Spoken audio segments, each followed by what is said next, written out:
السلام عليكم. أنا نهاد.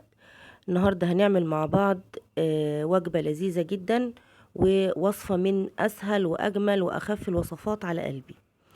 زي ما انتم شايفين أنا النهاردة عاملة البوريك اللي هو بالجبنة، البوريك التركي اللي احنا بنسمع عنه في المسلسلات التركي اللي كلنا مهووسين بيها.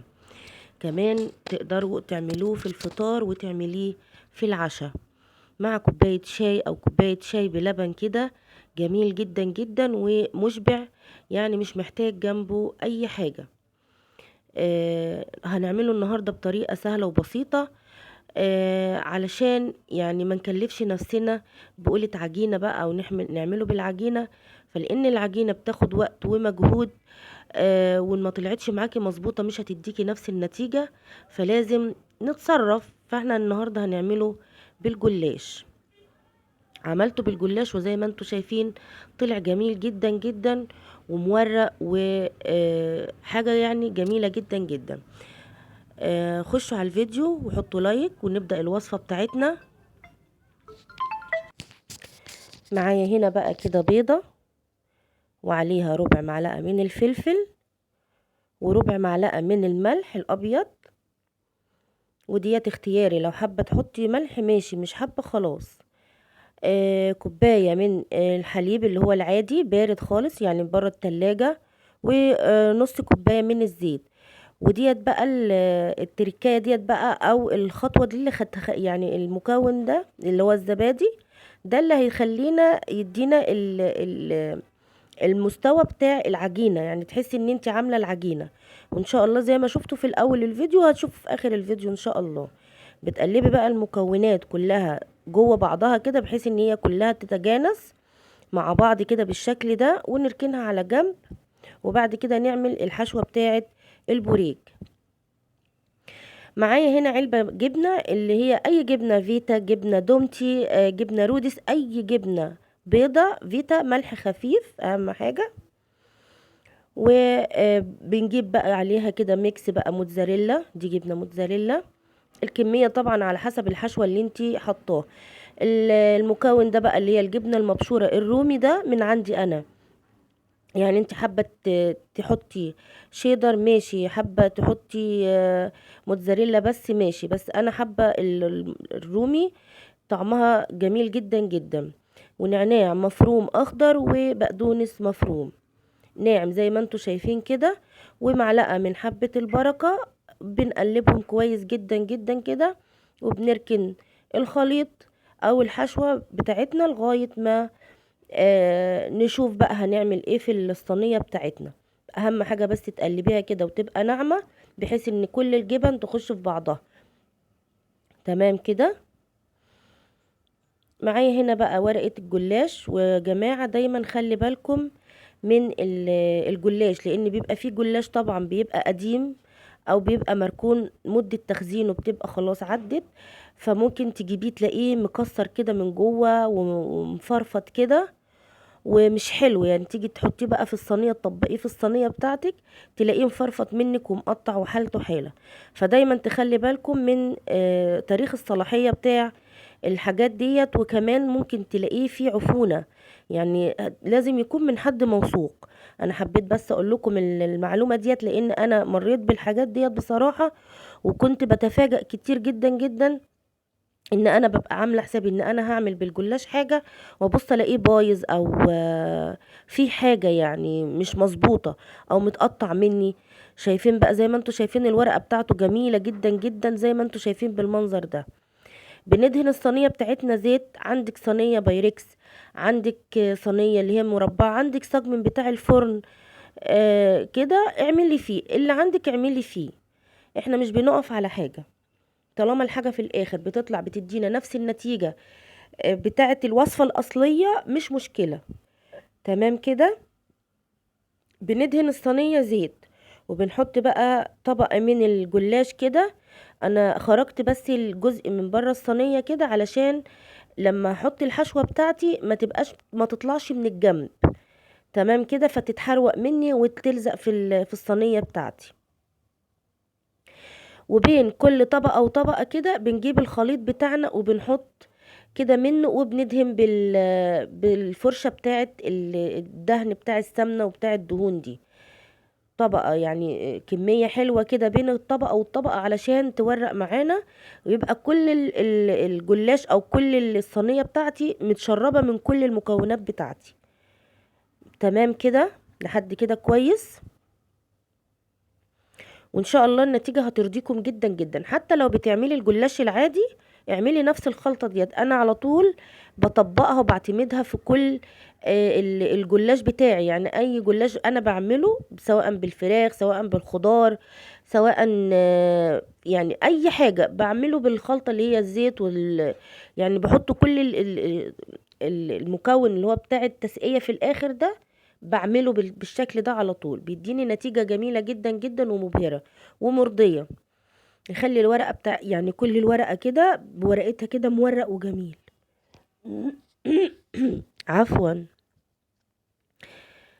زي ما انتوا شايفين انا ما حبيتش اسرع الفيديو علشان تشوفوا الخطوات بتاعتي. كمان الناس اللي بيبقى نفسها تعمل الحاجة ومتبقاش عارفة ازاي، انا يعني بجيبها لكم بطريقة سهلة وبسيطة. وده شعار القناة بتاعتي، ان اكلاتنا كلها سهلة وبسيطة ومش مكلفة ومش مجهدة.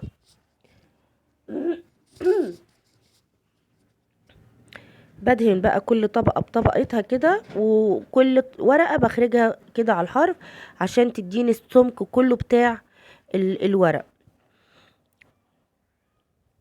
تمام كده.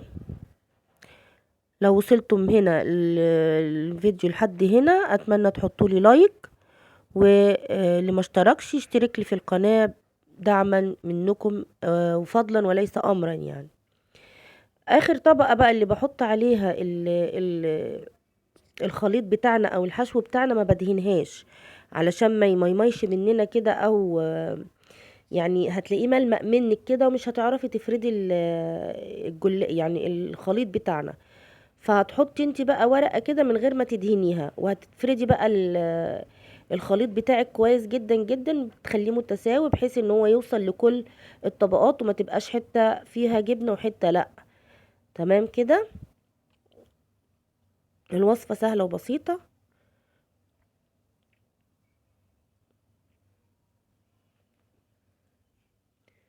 تمام كده. ببدأ بقى ألم بقى الحرف بتاعي كل الحروف بتاعتي كده. بصوا بقى يعني ما تشغلش بالكم ان هي بقى مكشكشة او عاملة كده، لان هي في الاخر اما بتاخد الخليط بتاعنا، لما بتتسقي من الخليط بتاعنا بتطرى كده في بعضها، ففي الشكل النهائي زي ما شفتوا في اول الفيديو بتلاقي حتة الجلاش كده على بعضها او حتة البوريك كده مع بعضها.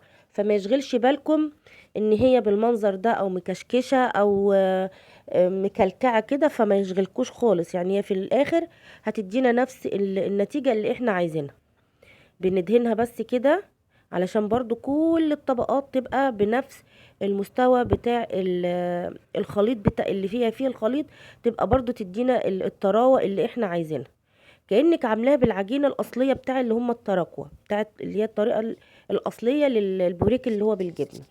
وببدأ برضو أحط الطبقة التانية من الجلاش نفس اللي عملته في أول طبقة، اللي هي الطبقة اللي تحت هعمله في الطبقة دي.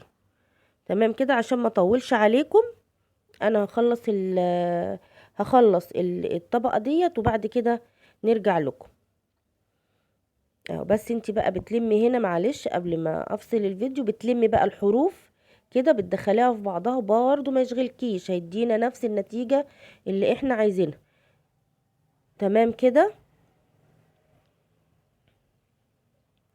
صلوا على الرسول عليه الصلاة والسلام. اللهم صل وسلم وبارك على سيدنا محمد. وحطوا له لايك يا حلوين لو الوصفة شايفين ان هي تستاهل.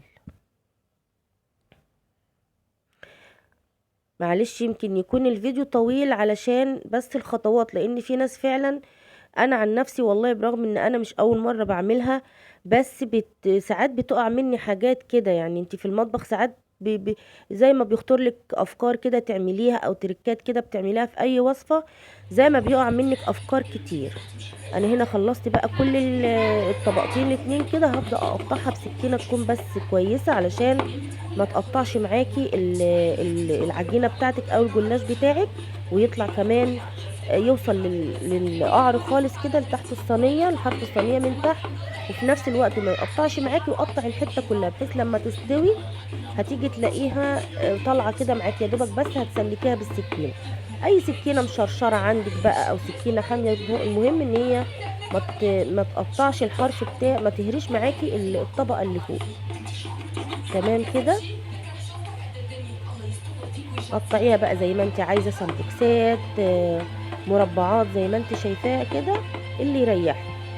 دي اذواق، وكل طبعا واحد وليه ذوقه في طريقه الاكل او طريقه تقديم الاكل.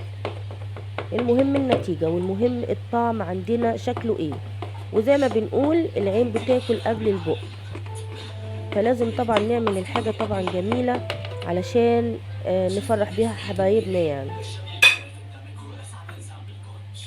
خلاص كده، بقوم بقى جايبه بقى بعد ما خلصت كده كل التقطيع وكل الصينيه بتاعتي، في الاخر خالص كده بقوم بقى حاطه رشه على وشها كده حبه البركه وحبه سمسم، وفي نفس الوقت ده بتكوني مولعه الفرن علشان الصينيه تخش على فرن حامي، عشان ما تجلدش منك، او الخليط اللي هو بتاع الجلاش ما يملمقش في الصينيه بتاعتك، يهريها تلاقيها معجنه كده، فلازم الصينيه تخش على فرن حامي. شايفين بقى المنظر جميل جدا جدا، وعايزه اقول لكم النتيجه والله كانت جميله جدا، وتقدري تعمليها في اي وقت على فكره، افكار للفطار وللعشاء، سهله وما بتاخدش وقت. هي اخدت وقت بس عشان انا بصور، يعني انت لو بتعمليها في البيت عندك كده مع نفسك مش هتاخد الوقت ده خالص. خلاص هي كده طلعت من الفرن بقى، شايفين الجمال والمنظر والتحفه. وعايزه اقول لكم ريحه المخبوزات ديت عموما يا جماعه، مع حبه البركه طبعا حبيبتي والسمسم، مش مهم. مخليها ريحه مش البيت حلو. كده، عارفه لا كانك في انا بقول فرن مش مهم كده على الثواني، او في مخبز كده اصل فرنساوي منصة يعني، الاضواء عايزة اللي هو اقلل بيعمل الدقيقة المخبوزات بكام ثانية الفرنسيه او في باريس ما كده يعني، تكونش فاكرين؟ اه. فاكرين انا اقول بورك الفار بالجبنة. الطباخ. هي ماشي بس هنا اه. الجبنه كانت ماسكه في بعضها، بس ما كانتش ملزقه، كانت تحفه بصراحه. يلا يا حاجة، طب انا هفصل. طب افصلي يلا اه. اهو سلكتها بقى كده. هنزل دي كده، اقول لحظة خروج البورك من الصينية. اهو جميله جدا جدا، الجبنه بقى كلها سايحه مع بعضها، ريحه الجبنه الرومي عارفة انا سناك مديه شات تست مسميه ايه عالي وريحه عندك؟ جميله وطعم انا وبناتي. اجمل للفطاير. يلا حطيه بقى في جميله الطبق. جدا جدا، وكانت ما شاء الله مقرمشه من بره كده، سيبها وحلوه تبرد قوي، بقى، افصل وجوسه طريه الفيديو. جدا من جوه، والنتيجه جميله ما شاء الله. تقدروا تعملوها في اي وقت. قدمت معاها خيار مخلل، وان شاء الله انزل لكم فيديو بالخيار المخلل عشان يطلع معاكي طري، يعني يطلع ناشف كده قصدي، ولامع، وما يبقاش مهري بالشكل اللي انتوا ايه شايفينه. كتير مننا بيعمل مخلل الخيار ما بيطلعش معاه كويس وبيتهري منه. انا ان شاء الله انزل لكم فيديو بالطريقه بتاعته، واقول لكم ايه اللي يخليه ما يبقى مقرقش معاكم كده وما يتهريش منكم، ويقعد معاكم اطول طريقه. هو مش ورد ان شايفين انت بقى تكوني حته واقفه في الجلاش بقى المطبخ جميله والجبنه جدا محطوطه جدا، او حته اه. البوريك مش ورد ان انت تكوني واقفه شكلها في تحفه المطبخ ومورقه على زي حاجه القشطه كده. محطوطه. ما هو عشان يا لو رب كده يكون الفيديو الاضاءه تبقى عجبكم، صوتي قوي. وقدرت اوصله لكم بطريقه قربي على سهله ايدي. وبسيطه، وما كترتش عليكم عشان انا عارفه ان انا رغايه، انا حاولتش بس انا اطول. بحب كل تفصيله بصراحه علشان ما فيش افتحيها حاجه كده تقع بقى. مننا. احبكم في الله، واشوفكم في فيديو جديد.